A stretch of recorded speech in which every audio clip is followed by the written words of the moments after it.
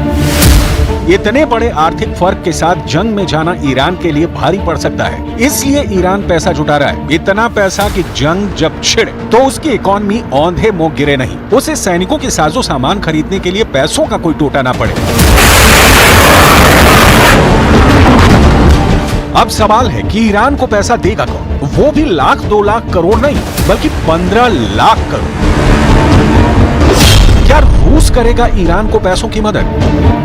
क्या तुर्की से मिलेगा ईरान को पैसा? क्या चीन से आएगा ईरान को युद्ध लड़ने के लिए डॉलर?